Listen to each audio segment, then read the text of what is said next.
YouTube, j'espère que tu vas bien, je te souhaite la bienvenue dans cette nouvelle vidéo. Alors aujourd'hui je voulais te parler du rig que j'ai créé pour mon Sony ZV-E10 à moins de 500 € et dans cette vidéo je vais t'expliquer comment réaliser le tien pour le même budget.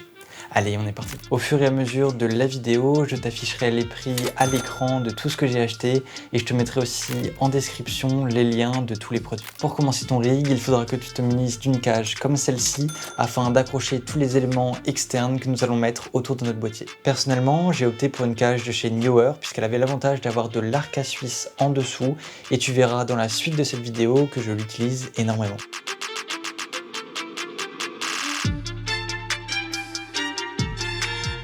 Je viens de monter ma cage sur mon boîtier et on va maintenant ajouter une poignée supérieure, aussi appelée top and all, et je te conseille de la prendre en Autorail puisque cela te permettra de la monter sur n'importe quelle cage dans le futur. Je vais maintenant accrocher cette tête fluide et ce support de téléphone sur ma poignée.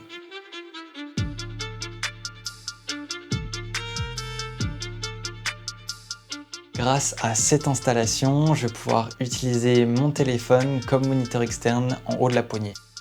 Pour relier tout ça, j'utilise un câble Lightning vers USB et j'utilise ensuite un câble USB-C pour relier ma caméra au boîtier. Pour avoir accès à ta caméra depuis ton téléphone, je te conseille d'investir dans l'application Monitor Plus qui coûte 20 € et elle est disponible sur Android et iOS. Cette application te permet d'avoir accès à toutes les fonctionnalités d'un moniteur externe pour beaucoup moins cher.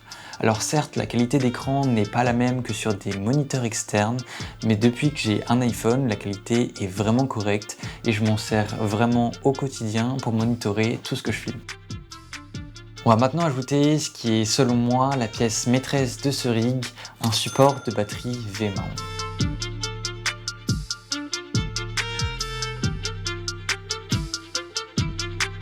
Ce support va donc te permettre d'accrocher n'importe quelle batterie V-mount à l'arrière de ta caméra et donc de profiter d'une très grande autonomie. J'ai décidé d'utiliser cette grosse batterie afin de remplacer les 3 ou 4 que j'étais obligé d'utiliser quotidiennement. Grâce à cette batterie, je peux filmer entre 12 et 15 heures, ce qui est un véritable confort. Et je peux aussi l'utiliser en USB-C comme batterie externe pour charger par exemple mon MacBook Pro quand je suis en déplacement. Pour relier tout ça, j'utilise un câble avec une demi-batterie que je branche directement en D-Tape. Il ne te reste plus qu'à ajouter un objectif au bout de ta caméra et tu es prêt pour aller shooter. Pour finir cette vidéo, je voulais te parler des raisons pour lesquelles j'ai construit un rig autour de ma caméra. Mon boîtier est un Sony ZV-E10 qui ne possède pas de capteur stabilisé et le fait d'ajouter du poids grâce à ce rig me permet d'obtenir des plans à main levée beaucoup plus stables. Au début, quand j'ai eu ce boîtier, je pensais vraiment qu'il était impossible d'obtenir des plans fluides à main levée, mais on voit vraiment une différence en ajoutant du poids grâce à ce rig. L'une des autres raisons pour laquelle j'ai créé ce rig, c'est l'ergonomie. L'ergonomie de ma caméra était vraiment très mauvaise.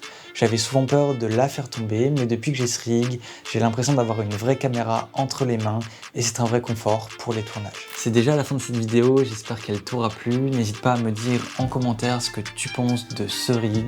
J'espère te voir dans l'une de mes prochaines vidéos. C'était César. Ciao.